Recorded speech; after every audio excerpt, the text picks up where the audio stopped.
Before I get started on this episode, I just wanted to let you guys know that content over on the Golden State with Mates Patreon is now available to absolutely everyone through the first 2 weeks of January. So if you enjoy tuning into my podcast episodes or want to get the latest Warriors news and information through my daily Warriors newsletter, then go check it out. That'd be fantastic. I'll leave a link in the description. Coming up on this episode, the time is now for the Warriors to pull off a Michael Porter Jr. trade after Sunday's loss to the Atlanta Hawks exposed a glaring weakness.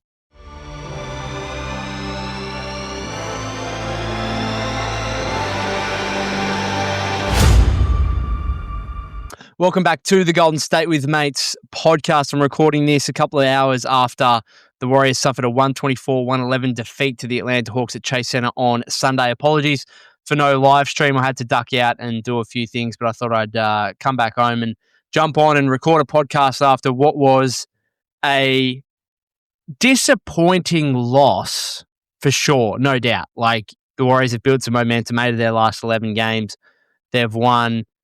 This loss doesn't really take away from my overall outlook on the team, which to me is they're one piece away. They just need another guy. And this game, Steph Curry goes for 31 points, Jimmy Butler goes for 30 points, and the Warriors still lose by double digits, still lack the firepower.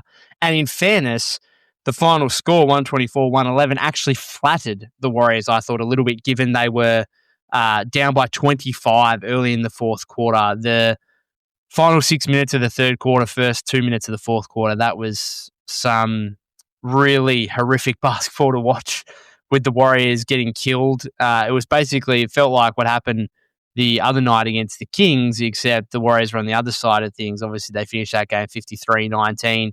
The score was 72-71 with about 6 minutes left in the third quarter of this game.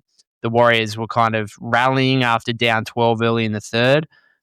And then the Hawks, I think, go on a, 34-10 run over the next 8 minutes of the ball game. Luke Kennard just finding himself wide open possession after possession. It was 6 of 6 from three-point range at one point. It was not a great watch from a Warriors standpoint, but they did well, I suppose, to fight through it and get it back to actually a respectable scoreline. But in the NBA, there's no percentage or anything like that. It doesn't matter if you lose by 1 or 30. It all counts the same, I suppose. And I was actually a little bit surprised that Steve continued with Steph and Jimmy and Draymond for as long as he did. I thought that down 25 with 10 minutes left, I was like, all right, pull the plug. You're not going to win this game. But he continued on with them for a bit. And those guys played pretty well. Steph and Jimmy were excellent. They were really the only positives. And then you had DeAnthony Melton, who was the team's third leading scorer with 10 points. 10 points is the third leading scorer. That ain't going to get it done, unfortunately. And DeAnthony Melton continues to be a positive for the Warriors. Again, 10 points, 5 rebounds, 3 assists. Only 5 of 12 shooting from the floor. He has some troubles finishing around the rim, which has seemed to be a career-long thing with him. But he also has some nice finishes around the rim, to be fair. He was a plus 18 in this game in 23 minutes off the bench. You lose by 13, and you have one guy who's a plus 18 in 23 minutes. The only other guy with a positive plus-minus was Trace Jackson-Davis, who played 3 minutes of garbage time at the end. DeAnthony, that is a crazy plus-minus, one of the craziest plus-minuses of the season. But you're watching this game, you're looking at Steph Curry, you're looking at Jimmy Butler, and if you're on edge about whether or not the Golden State Warriors should trade for Michael Porter Jr. or some other athletic wing third scoring option, then surely you watch this game and it tips you over the edge. And it's like, nah, they need to do this. They need to damn sure go and get a guy like MPJ, who not only could have provided a third scoring option in that game and provide some shot making on a team that shot 10 of 42 from the 3-point range, but also just match up somewhat to the long athletic nature of the Atlanta Hawks, which proved problematic for Golden State on both ends of the floor. They outscored the Warriors, I think, 27-8 in points off turnovers. The Warriors only had 15 turnovers for the game, which for them is not bad. It's not good, but it's also not horrifically bad.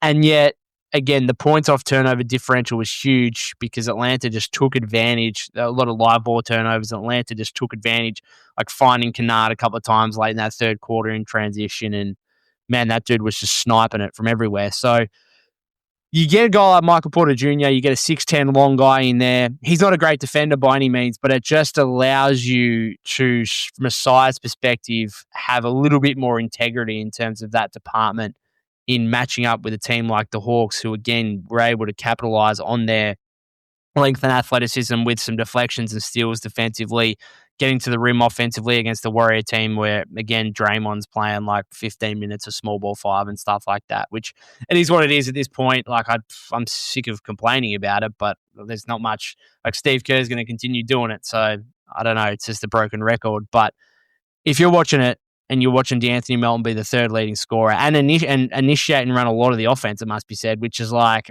DeAnthony Melton's been great. Absolutely, no doubt. But do I want him as this like offensive initiator, creator for the Warriors? Not really. I'd prefer to him to be more off ball than anything.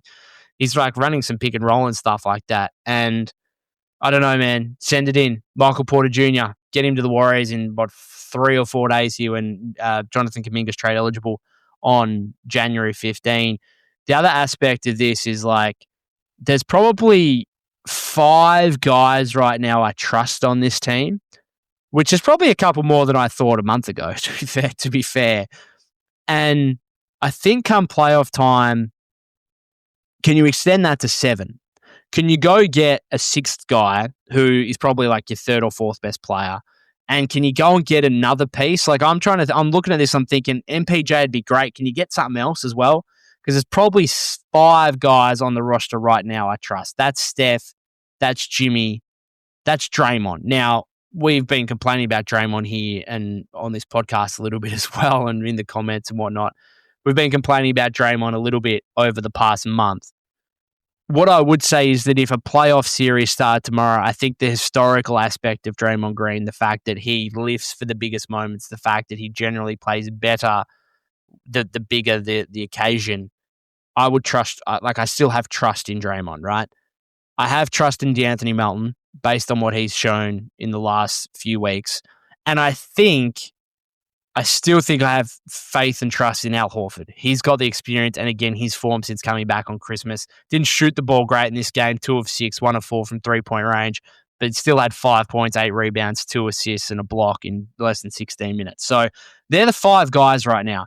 Everyone else, to me, is like, I don't know exactly what I'm getting. Like Quentin Post, I don't know, like Steve has this thing right now where he's just playing like the first 4 or 5 minutes of the game, the first 4 or 5 minutes of the third quarter, and then he's just not playing at all for the rest of the game. Came back in and played the last few minutes in garbage time, but played 17 and a half minutes in this game. He did get a fair stint in the third quarter and was part of the Warriors went down very early in the third quarter by 10 or 12 or whatever it was.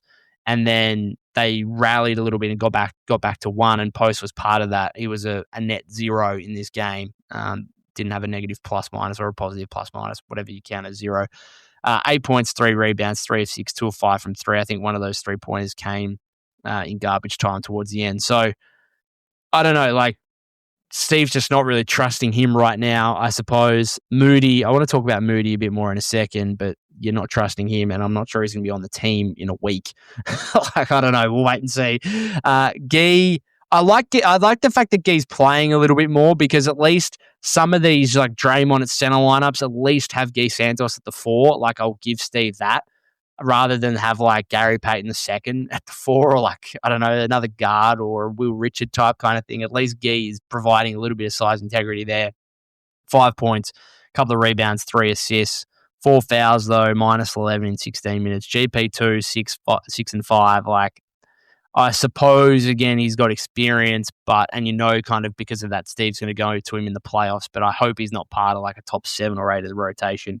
And then Pods, unfortunately, too up and down, like way too inconsistent. 16 and a half minutes, just 3 points, 1 of 4 shooting from the floor. Only had 1 rebound, 1 assist, 1 steal. Like, Pods has some really good games, and he also has some really, really bad games. And right now, it's not looking great based on expectations, which was this guy would take another leap and become a legitimate not just a legitimate rotation player, obviously, but one of the best players on the team, and he just hasn't done that. And again, based on expectations, he's copping a lot of criticism from fans, which after this game, I can't stand back and really support him too much because he just had a really bad game. So it's like I can't.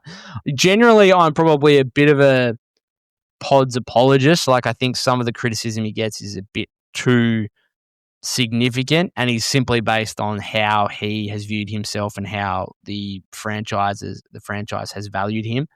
Again, if we just view it on the basis of this guy's a solid bench player, or it's like a solid 18 to 20 minute rotation player, then I think he's actually pretty valuable, particularly on this current contract. But again, after a game like this, you can't really defend him too much. And then Will Richard has had an excellent rookie year, sure, but I'm not sure he's going to be part of the mix too much in the playoffs necessarily. Buddy even snuck in the Warriors. It was like Steve saw Luke Kennard just going off, just hitting 3 after 3. It was like, man, I need someone off my bench who can do that. Who can do it?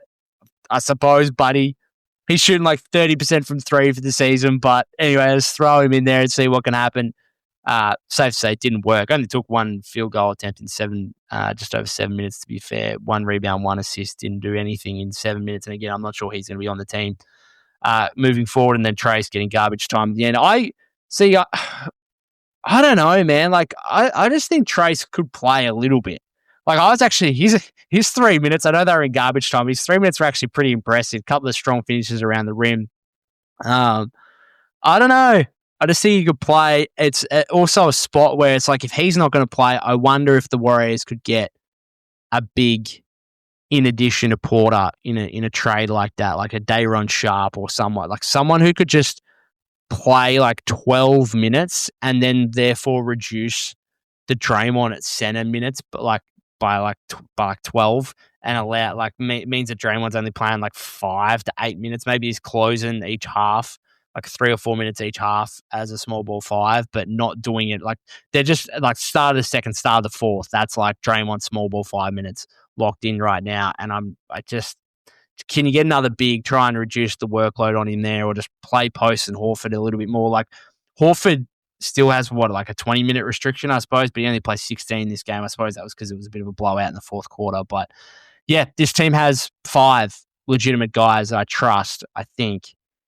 And they're all veterans. It's the 4 veterans: Steph, Jimmy, Draymond, and Horford. And then, of course, it's Melton who has injury issues, I suppose. And we're still hoping and praying that once we get to the playoffs, assuming the Warriors get there, that he is right to go and fully healthy still and hasn't, touch wood, suffered any setbacks or anything like that in the meantime. So can you go get a 6th or 7th guy? First, like, it has to be Porter. Like, man, again, I don't know. I'll say it again. Like, I don't know how you can watch this game and not look at Moses Moody and just think to yourself, that can be Michael Porter Jr. So Moses Moody in this game, tough watch. He was subbed out at the 9:18 minute mark of the third quarter after less than 3 minutes, and Melton came in for him. And then as soon as that happened, the Warriors went on a run and got it back to within a point at 72-71 there before then that disaster. That's 8 minutes of basketball. But then Moody wasn't seen again for the rest of the game. Plays 16 minutes, 48 seconds. Misses all 3 of his 3-point attempts. He got fouled on one by Kennard, I think it was, late in the first quarter, was it? Or sometime in the first quarter, I think. He's a -6, 1 rebound, 1 assist. Like, that's the spot. That's the spot, because the Michael Porter Jr. trade is Kuminga and its Hield, who aren't part. Like, I know Buddy played 7 minutes in this game, but he's not part of the rotation. Kuminga obviously isn't. It's just Moody for Porter. That is just a simple upgrade. It's going to cost you a first-round pick or 2, right? But you're going to have to do it, aren't you? Like, it's so obvious. It is dead set so obvious. And if you don't think you're getting Trey Murphy in that spot, and if you got Murphy, you could actually keep Moody in. I don't mind Moses, right? But he's also not solidifying. He's not demanding. He's not banging the door down saying, not only do I demand that I continue in this starting role, but I demand to stay on the roster over the long term. He's just not doing that. So, unfortunately, his contract, it's a pretty team-friendly one. Like, his contract's fine. It's not like a bad contract. Like, I'm sure Brooklyn or whoever will happily take it. But it's just, he's just not doing enough, unfortunately. And when you can upgrade that spot, it's just like Wiggs. It's like Wiggs last year. Like, Wiggs, we all love Wiggs, right? He was fine. He was great. But he had a limit of how good he was. And I was like, okay, if we can move Andrew Wiggins for Jimmy Butler, like, I think some of us, including me at the time, were like, is this really an upgrade? And then Jimmy Butler came in, and within 2 games, I was like, oh no, this is an upgrade. This is definitely an upgrade. And so, to me, it's just the obvious move, and it's time to do it. Like, Thursday comes around, call it in. Jonathan Kuminga, Buddy Hield, Moses Moody, first round pick or 2. Maybe the second one's protected. Depends on who else you get back, because the Kuminga, Hield, Moody salary combination is like $43 million. Porter's on like 38. You got $5 million of wiggle room there to go get another player, whether it's like, I don't know, Keon Ellis from the Kings, or it's Haywood Highsmith or Day'Ron Sharpe, where you'd have to throw in maybe like if TJD's not going to play, whip him in the trade. If you think you can use Day'Ron Sharpe, get him back, or Haywood Highsmith. I think I'd prefer Sharpe because Highsmith hasn't played a game this season, but whatever. Okay, call it in. Call it in on Thursday. Get this done, because the issue is the longer you wait, the more desperate you're going to get, and the less leverage you have, I think. And then also, the longer you wait, the less time you actually get Michael Porter Jr. on your team for this season. And right now, the Warriors are still trying to solidify a playoff spot. Okay, so just feels like a deal that has to happen. Simple as that. The latest on it is, what we saw over the weekend was very encouraging, I suppose, on Saturday. First of all, I talked about on the live stream the other day, the Draymond comments mentioning we'll see what happens with Porter in 9 days, and everyone's like, what the hell's going on there? Feels like he was alluding to the fact Kuminga was trade eligible in 9 days. You had John Hollinger of The Athletic reporting that it's a lock that Michael Porter Jr. is moved by the deadline, describing it as a lock. You had Brett Siegel of Clutch Points linking the Warriors and the Bucks to Michael Porter Jr., which it sounds like he's going to have a report on that coming out. By the time you're listening to this or watching this, he probably already does have a report out on that, so go check it out if you want. And then today, maybe a little bit of cold water. I know Michael Scotto had an interview, I don't know if it was on the Brooklyn broadcast or who it was with, but he said that MPJ might still be part of the future of this team. And then Mark Stein also poured some cold water after mentioning the John Hollinger lock comment, I suppose, in terms of Porter Jr. being moved. And let me just get it up, what Stein said word for word. It was along the lines of, I'm not sure, essentially. Stein said, as for me, I have to share that I keep hearing pushback about the Nets' willingness to part with Porter before the offseason, so I'm genuinely struggling to call it with 25 days to go before the trade buzzer. Again, if this doesn't happen, I think we'll all be very disappointed because there's that much smoke around it now. And I don't even know, aside from, again, the Draymond comments, the Siegel report on Twitter just mentioning the Warriors and Bucks as having interest, and then Hollinger mentioning it's a lock that he's moved, I feel like a lot of people on social media have just locked it in themselves, just like saying Warriors Michael Porter Jr. trade is coming. Like, it's happening. There's like a few Nets Twitter accounts on social media earlier today, or yesterday by the time you guys are listening / watching this, like mentioning that they're hearing MPJ to the Warriors, but I don't think those, I'm only trusting legit sources, right? And so let's hope, fingers crossed, because otherwise the Warriors are going to move beyond the deadline with this very exact issue that we saw exposed in this game, is that Steph Curry, Jimmy Butler is still very good. Okay. And that's also part of the thing, is like these guys are in incredible shape and remarkable form for being nearly 38 years old and 36 years old, respectively. Like, you've got to take advantage of that and capitalize. And if you can get one really key guy like MPJ or like a legit third scorer on this team, and maybe one more piece, like a top 7 rotation piece that you can really trust come the playoffs, that's going to make this team a real threat, I think. Because I think Steph, Jimmy, that duo continues to be so good. And if you can get another guy who you know can give you 18 to 20 points a game, maybe he has an off shooting night and has 12, but then, another hot shooting night and he drops 30. Like, I don't know. Not to mention it would help Steph and Jimmy over the remainder of the regular season to get them prepared for the playoffs, because Jimmy took 19 field goal attempts in this game, which is his second highest of the season. Played really, really well, Jimmy Butler.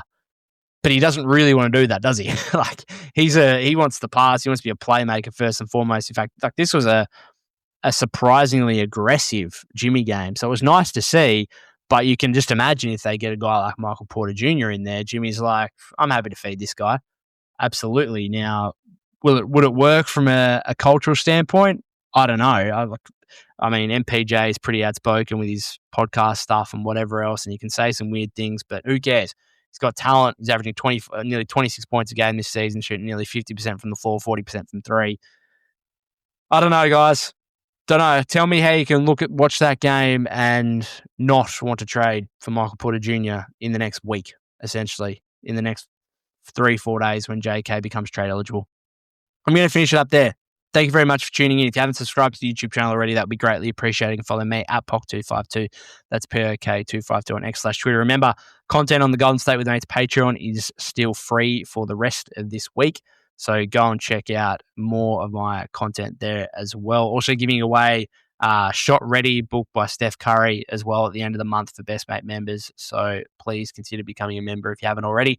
Go and stay with Mates on TikTok and Instagram as well. I'll be back. Not sure if I'll be able to do a live stream after Tuesday's game, Wednesday my time against the Portland Trail Blazers. We'll wait and see what happens. But first things first, the Warriors need to try and get back on track and make up for what was a fairly disappointing loss today. Thanks again, guys.